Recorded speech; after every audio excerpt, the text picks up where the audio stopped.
সবাইকে আন্তরিক শুভেচ্ছা ও স্বাগত জানাই। আশা করছি আপনারা ভালো আছেন, সুস্থ আছেন এবং আজকের এই পর্বেও আপনারা আমার সঙ্গে আছেন। আজকে আমি উচ্চারণের যে বিষয়টি নিয়ে কথা বলবো, আশা করব এটিও আপনাদের ভালো লাগবে এবং এ থেকেও বেশ খানিকটা জানা যাবে। তাহলে উচ্চারণের নিয়মটি আমি শুরুতেই বলে নিচ্ছি, আপনারা খেয়াল করুন। যদি শব্দের বা পদের প্রথম ব্যঞ্জন বর্ণের সঙ্গে বফলা যুক্ত থাকে তাহলে পরে সেই বফলার কোনো উচ্চারণ হবে না, তবে বফলা যুক্ত বর্ণের উচ্চারণে খানিকটা ঝোঁক বা শ্বাসাঘাত পড়বে। অর্থাৎ মনে রাখতে হবে যে বফলা যুক্ত আছে যে বর্ণটির সঙ্গে তার উচ্চারণে সামান্য চাপ দিতে হবে। এই হচ্ছে মূল কথা। আমি নিয়মটি আবারও বলছি।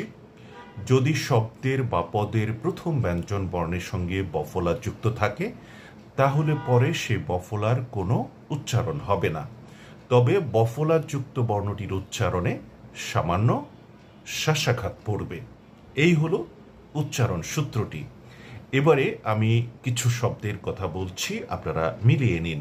যেমন স্বাধিকার, স্বদেশ, জ্বালা, ত্বক, শাপথ, শ্বাস, ধ্বনি, স্বামী, স্বাগত, স্বগত, স্বকীয়, স্বকৃত।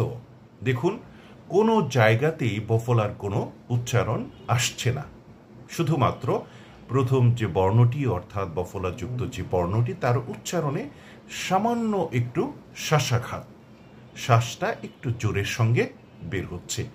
এই হচ্ছে বিষয়টি।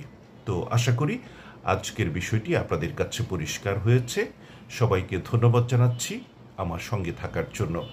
ভালো থাকুন, সুন্দর থাকুন। খোদা হাফেজ।